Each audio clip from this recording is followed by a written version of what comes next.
The Chicago Sky get their revenge against the Dallas Wings. A game where the Sky played much better in the second half of the game than the first half of the game. We'll talk about it, break it all down, and more. But first, you know what we got to do? We got to play that intro. Welcome to Chicago Sky Central, and here's your host, Haize.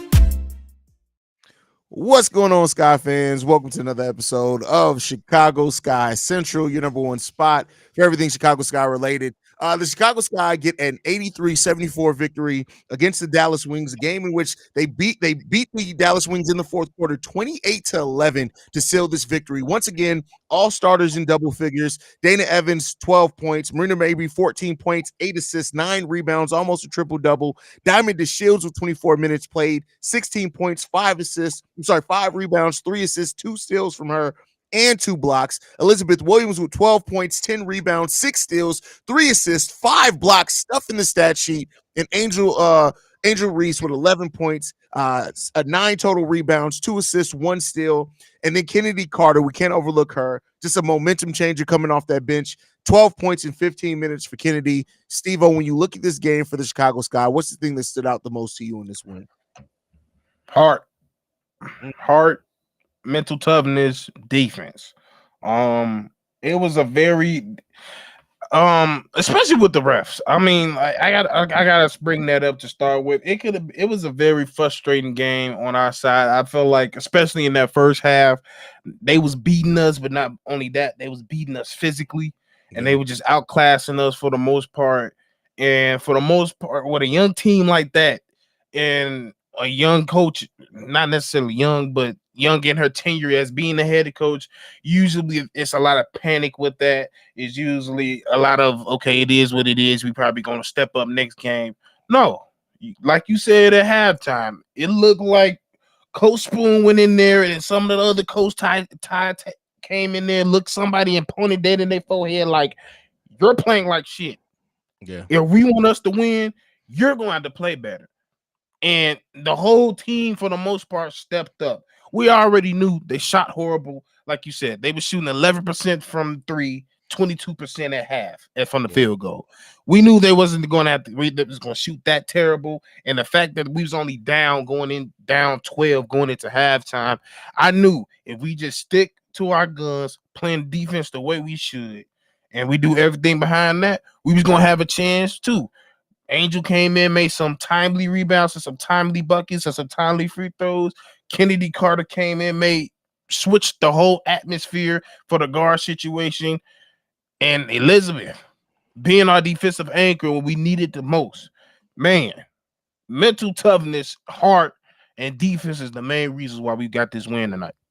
Absolutely. You got to give tons of credit to Coach Spoon for having these ladies really adjust in the second. Well, like they came out in that third quarter and got the lead down to 4. Now the Dallas Wings were able to get the lead back up to double digits, but then we saw the Sky completely ratchet it up defensively and get themselves back in this game bit by bit. And you saw that momentum start shifting and things like that. And when you did that, man, it really made a big difference. But Marina Mabry, you got to give tons of credit. It was a tell of 2 halves. 0 for 5 from the field in the first half of this game. She finishes 5 of 17, not the best percentage, but she hit the big shots. And then you got to also look at the other things. 9 rebounds, 8 assists, 5 steals from Marina Mabry in this one.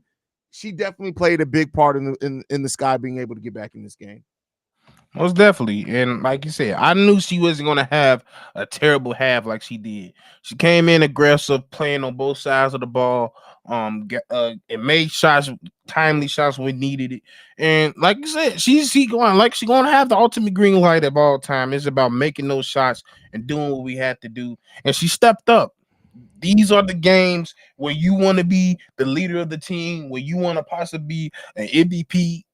These are the type of games we got to see where you got to completely put that second half in the back of your head and come out like it's a new game. And that's how she treated it. She treated it like it was a new game, along with being taxed on the most difficult player to guard on the floor, which is Enrique. So not only that, she played defense, accepted the challenge against Enrique, came back, make timely shots, timely points, and we got the job done. And we did it in foul trouble, and nobody fouled out.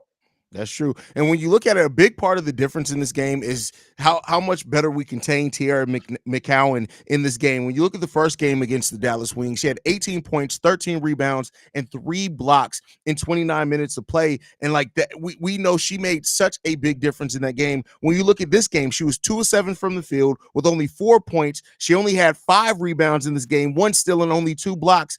Her not being able to kind of dictate this game as far as with the rebound, with the deterred shots, that made a big difference as well. And you saw her be frustrated at the end of this game.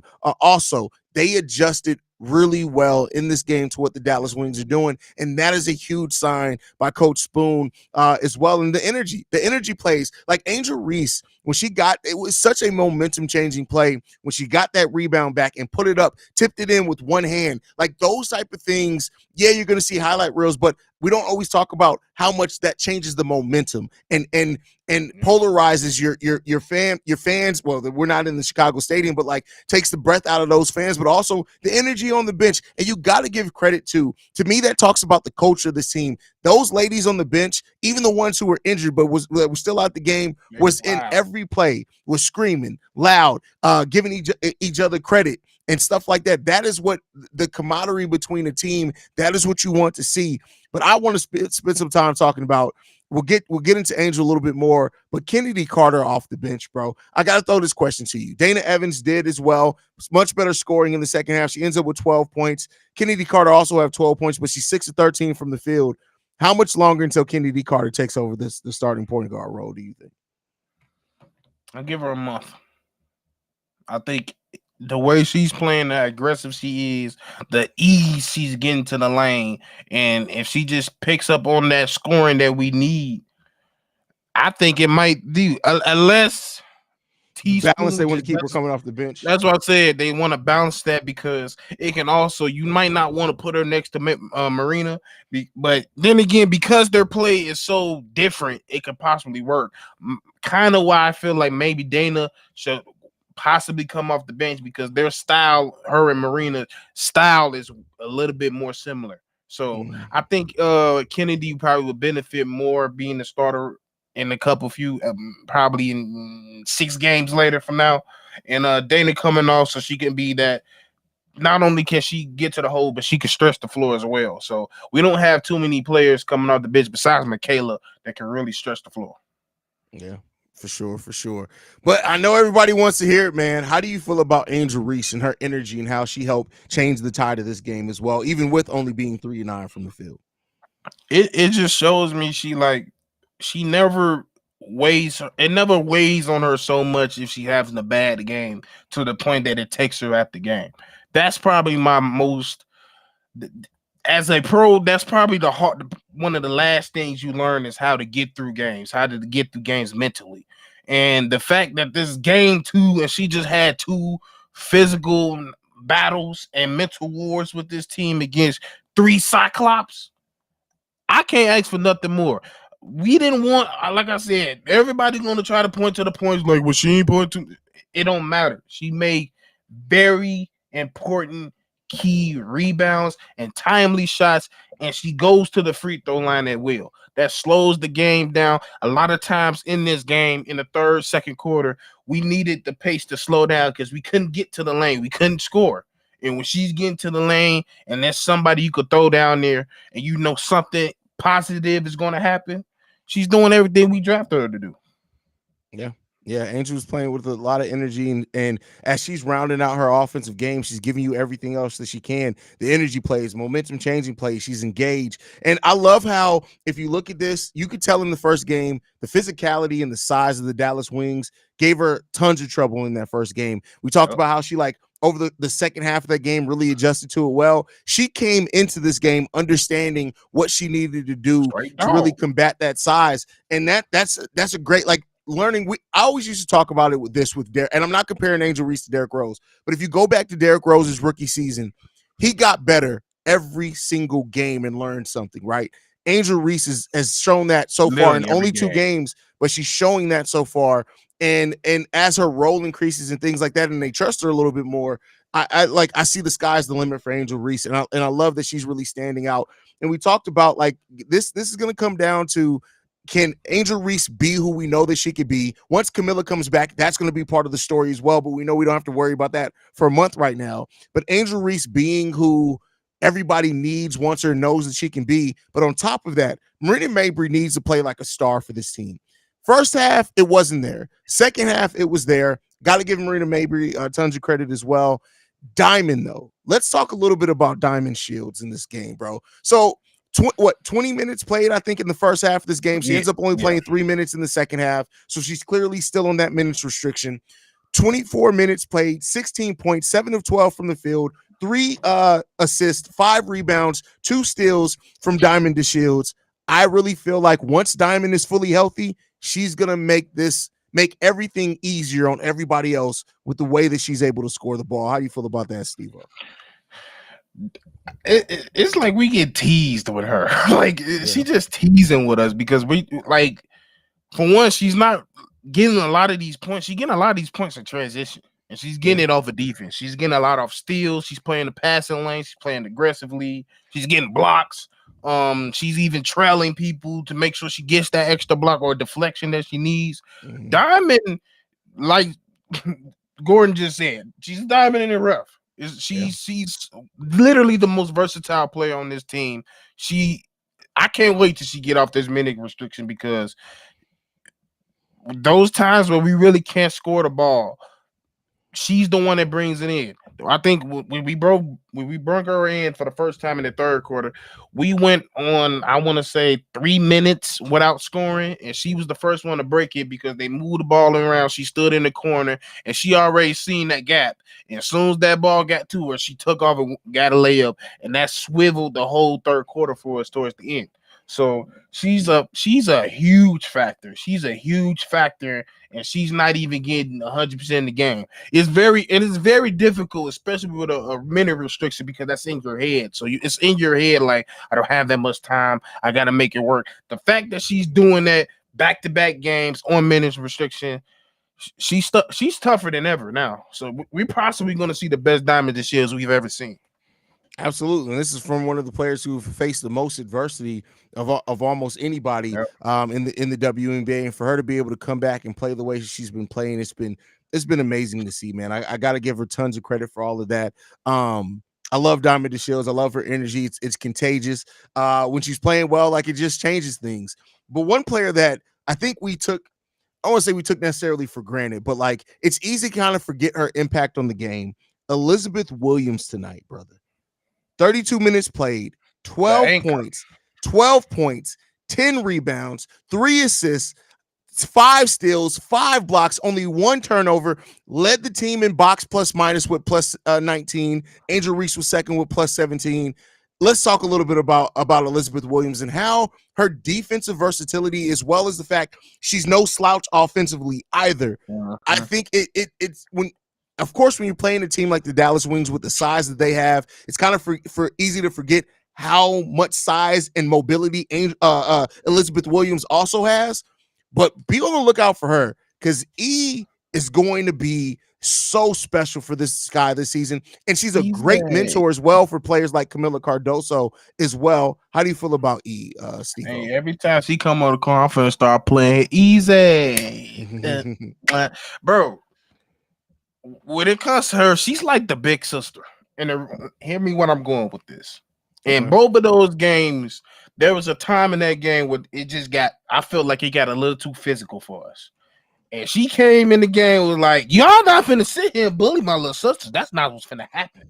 So she's coming in and sets the tone, and then it makes everybody around her look around, be like, oh yeah, she ain't scared. I ain't scared either. She one of the oldest players on the team, which made me want to work even more harder. So after that, you see people diving on the floor. You see people getting blocks. After that those blocks she got in the game, Marina came in the game getting the block. Diamond came in getting the block. She is one of the heart and souls of this team. And because, like you said, she's going to go unnoticed because we got the new faces in here now, and she's coming off the bench, but she's going to be Mrs. Reliable. I'm calling it now. She's going to be Mrs. Reliable for the whole season. She's going to be somebody we can count on when the going gets tough and it's a tough game. We're going to be looking at her. And she's doing it. She looks more athletic than ever. She looked younger than ever. So like I'm excited to see what she got to do because she killing. Yeah, listen, and she's in a role where everything, all her strengths are exactly what this team needs, and she could just focus on being her, right? Like she doesn't have to try to do too much. She doesn't have to try to play out of her role. She's supported very well as far as with other bigs, especially once Izzy and Camilla get back on the court as well. Really excited to see what our big rotation looks like when you have Angel, Isabel Harrison, and Camilla all out there with as well as Only Wear Day as well. Like that's gonna be Lord a have mercy. solid rotation, man. I'm telling you, man. Man, it's gonna be something. It's definitely gonna be something, especially with Izzy and her coming back. Not the fact that we still able to keep up this type of defense. It, I can't wait till we get everybody healthy. I can't wait because they not gonna want to see us. I'm gonna keep saying it. That's a fact. That's a fact. And let's keep in mind too, they did this. They played 2 games. They're 1-1 in those 2 games, but they played 2 very close games and won one of those games against a team that's a legit threat to win a title this year. Like that's like to start off your season playing like that. We of course got to keep seeing how they're going to grow and develop and things like that. But like this is a great sample size because you saw this guy learn from the mistakes, and they're playing against a team that has championship aspirations. And I give it some credit for that, man. Love that overall for this team, and they just got to keep fighting. They got to keep digging in. They got to keep playing tough, man. So. Yeah, But let's see. We got I'm not even going to murder your name, Mr. Gordon. He says, when is our first home game? Our next game is. Give me 1 second. I can tell you that. Next game is still we don't play at home until May 25th against the Connecticut Sun. Our next game is at in New York against the Liberty on the 23rd, which is Thursday. So we don't play again until Thursday. There you go. Damn, they just hitting us with test after test, bro. Like, yeah, you talking about, and then we got the Sun, then the Seattle Storm, then the Sparks, then the Fever. Damn, yeah, bro. Yeah, we starting off in the fire, bro. That's for damn sure. So, hey, let's get it cracking. Bust open the barbecue grill. Oh man, what else stood out to you in this game, Stevo? I'm gonna say it again. The ref crew was trash. I had to breathe. I'm gonna keep breathing. Like I said, I don't like bringing up the refs, but this shit today was terrible. Like that was a bad ref crew tonight. So I'm just the mental toughest again. The fact that they was able to steadfast because we know a Chicago team that would have gave up in this game. Mm-hmm. Let's be quite honest. So yeah, I mean. The refs in this game, it's down the stretch. It's the ticky-tack fouls, right? Like it's like this guy get the benefit of the doubt for nothing. And maybe that's my homerism that's getting the best of me. I don't know. But like it just feels like it's just I'm all for it. And I've said this before. If you're gonna call the game tight and you do that on both sides, cool. I may say, hey, they calling this game, they calling everything, but make it even. When you call the ticky-tack fouls for one team but not the other, I get it. The Dallas Wings are a team that does have those championship aspirations. They have legit stars on that team, whereas the Sky are still trying to prove that. So maybe that's why. But it's I know they don't do the last 3-minute report like the NBA does. Not that it matters in the NBA either because they don't do shit from it. But it's definitely a discrepancy in how this game was called for the Sky the last 2 games, as a matter of fact. So.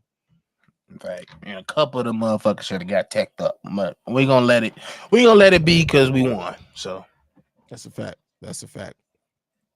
Brandon L. Jet says, I want Dana Evans to perfect that floater. She can get that floater anytime she wants to.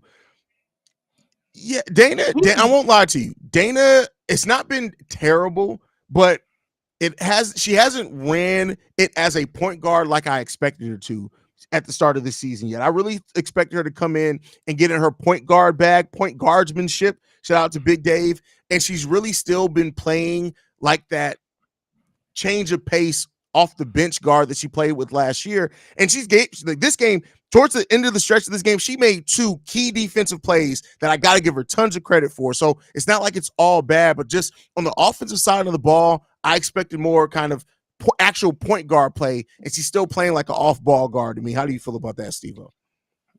Yeah, she definitely played like an off-ball guard, and that was my like discrepancy of like and the behind, I wanted her to start, but it was like I don't know if the cohesiveness with her and a lot of time when Mayberry will work because, like I said, the way they play on the offensive style is very similar. They're either looking for that three or that them elbow shots, or they get into the lane, and the most part they get into the lane on that right side. So I think if it makes more sense for Dana to cook how I think Dana could cook the most, I think she should come off the bench and possibly put Lindsay at the point. Because Lindsay could play pure point if she wants to. Yeah, I can feel that. I can feel that. Lindsay Allen is like, to me, you gotta watch the game. Lindsay Allen very much so is like a one of those players where the impact is never going to really step out in the stat sheet unless she has a big score night. Only 9 minutes played from her today, which was kind of surprising, but I think Lindsay Allen is going to eventually have a big impact on this team, especially once the other bigs get back, because they're going to need that type of point guard to get them involved in the game, make sure they get the ball to them and things like that. So, for sure. Yeah. Any last thoughts, Stevo, before we get up out of here, man? Hey, Enrique cold. That's all I gotta say. Enrique is a monster, bro. Like Enrique is just, yeah, bro. Like I don't at this point, like I don't think anybody can doubt. She's not just a star; she's a superstar in this league, man. Period. It's official. She's a superstar. I'm just waiting. She might win MVP this year for real. Bro, she can score from anywhere on the court, bro. Like she is literally a threat from the moment she passes half court. She's a threat, bro. Like you got to damn near guard her 48 feet, man. Like just to see her grow since Notre Dame, it's been crazy. Exactly. Shout out to Enrique.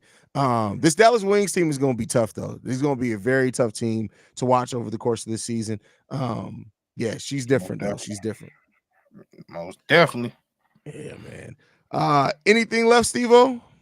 Nice. All right, man. We want to thank you guys for tuning in to another episode of Chicago Sky Central. We will be here after every game, period, all season long. We'll also get a daily episode out to you tomorrow. The topic of the daily episode will be looking at the first week of play from all the rookies in the WNBA, probably the first 5 picks. Maybe we may focus on those first 5 picks and take a look at their performance so far in the season. Some people are going to be mad about what we got to say, but it is what it is, man. We love you guys, man. Make sure you guys are following us at Chicago Sky Pod. You can send us any feedback, questions, comments, concerns, ChicagoSkyCentral@gmail.com. And then lastly, if you want to leave a text message and our voicemail that we can play on mailbag episodes, the voicemail is shared with Chicago Bulls Central, so that you didn't get the wrong number when you hear Bulls Central. But if you guys start calling in more, I'll create our own voicemail line for just Chicago Sky Central. But we've gotten 2 voicemails in 2 years. So get those voicemails in there. 773-270-2799 with your number 1 spot for everything Chicago Sky related. And we'll see you guys tomorrow on the daily episode. Peace, y'all.